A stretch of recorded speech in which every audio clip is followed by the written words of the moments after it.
Don't make it any harder than it needs to be. Let's get into it. What is going on, guys? Welcome back to another video. In this video we are in the Infinite Archive, and it's just a little discussion and just some tips on how to farm the Torc effectively and to not essentially fixate on it. So I'm going to go through what you can do, what you can't do, and also to not worry about it as much, as I know it's been plaguing a lot of players quite a few years now as it sort of goes on, and it's still not becoming any better. The drop leads are admittedly really terrible, very, very hard to get indeed. But so this video is just to explain to not make it harder, to make it easier on yourself. And I was falling victim to this too as well. And really, like I said, the thing is about this is fixation. Fixation when you're trying to get something with the RNG. And of course, no matter what it feels like you're trying to grind or farm, the RNG gods, they always seem to be against you. The more you want something, the less likely you are to get it, whether it could be a particular set item in a dungeon, or just in this case, a lead drop for the Talk of the Last Aelid King. And this game seems to penalise any player that seems to specifically farm a certain thing, whether that be a plan, like I said, a weapon, or just leads in general. So what the best way and the best practice to approach these sort of grinds is just to not fixate on the individual thing itself. So like I said, in this case, the leads for the Talk. So when you're in the Infinite Archive, yes, it's very repetitive, it's very grindy. The leads have an abysmal drop rate. There's also a number of other leads which makes it worse, and it can be very, very painful indeed. And like I said, I also was falling victim to this. So yeah, like I said, do not fixate.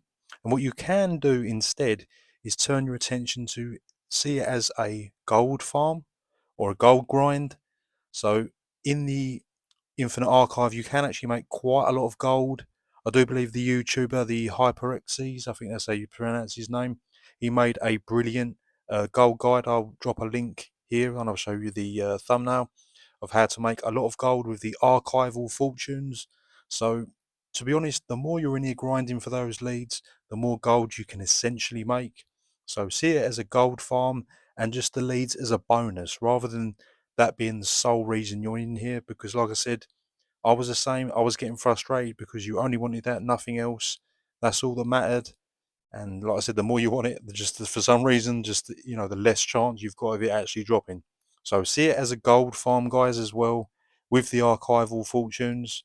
Check out the gold guide. Like I said, I'll leave all the links and stuff. And also, I will leave a link for my tip video on how to farm the Talk lead as effectively as you can. Just a few little things, side notes and stuff, just to take note of when you're actually in the archive to maximize your chances for the lead drops.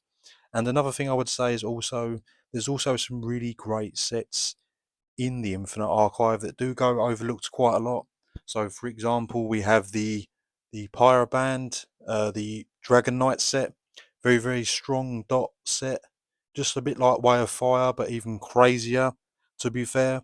So you could just sort of maybe focus on pieces of that drop in, or say the Corpse Buster set, which is for the Necromancer. That's a really, really great set. So that's what I'm saying, just so you could use this to farm sets, farm gold. If you get a lead, you get a lead. If you don't, just come back in there another day and don't worry about it. They will drop eventually. I know they're an absolute nightmare to drop because I've extensively farmed them myself as well. So I do know the pain, but I'm just trying to make it easier on you guys if you do want the Talk, that, just see it as a bonus if you get a lead.